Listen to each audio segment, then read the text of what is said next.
শুধু অক্সিজেনের বিল যদি পানির দামে নিতেন, ডেলি 16,500 টাকা বিল দিতে হইতো। 16,500, 24 ঘন্টায় বিল আসতো 16,500। ডেলি আমরা 550 লিটার অক্সিজেন নেই। 30 টাকা লিটার ধরলাম আমি, 30 টাকা।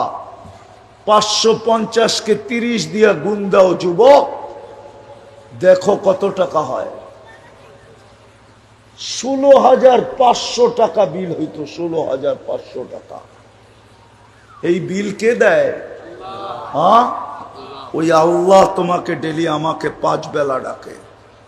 কে ডাকে? কে ডাকে? আরে জোরে বলেন। আল্লাহ বললে গুনাহ হবে না। 40 নেকি মিলবে, 40 নেকি। আল্লাহ বলার 40 নেকির গাঠি অন্য 40 নেকির মতো না। যেমন তুলা 1 মণ, লোহা 1 মণ, ওজনে সমান। গাঠি কোনটা বড়? কত বড়? ঠিক আল্লাহ বলার 40 নেকির গাঠি এত বড়, রব্বে কাবার কসম মিজানের পাল্লায় জাগা হবে না, না, না, না। এই জন্য আল্লাহ এক জায়গায় বলছে, মা কুনতা বিশাই, মানুষ তুমি কিছুই ছিলে না।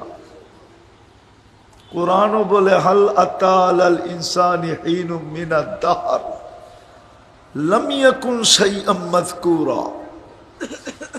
একটা দিন ছিল তুমি কোনো আলোচ্য বস্তুই ছিল না, আলোচনার বস্তুই ছিল না।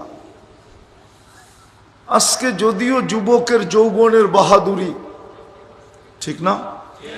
যৌবনের একটা বাহাদুরি আছে না? না নাই? না, মনে হয় নাই। পুরুষের পুরুষত্বের বাহাদুরি, ঠিক না? কি? নারীর নারীত্বের বাহাদুরি, রূপসীর রূপের বাহাদুরি, টাকাওয়ালার টাকার বাহাদুরি, পয়সাওয়ালার পয়সার বাহাদুরি, শক্তিওয়ালার শক্তির বাহাদুরি, ক্ষমতাওয়ালার ক্ষমতার বাহাদুরি, সম্পত্তিওয়ালার সম্পত্তির বাহাদুরি। আল্লাহ বলে, এক সময় তুমি কোনো আলোচ্য বিষয়ই ছিল না। আল্লাহ ছিলাম কি? তো আল্লাহই বলে, মা আম মাহিনা, তুমি নিকৃষ্ট একটা পানির ফোঁটা ছিল। যদি জিজ্ঞাসা করি কোথায় ছিলাম, তো কয় সলবি আবি কাওয়া ইবি উম্মিক, বাপের পিঠে ছিলাম, মার সিনায় ছিলাম।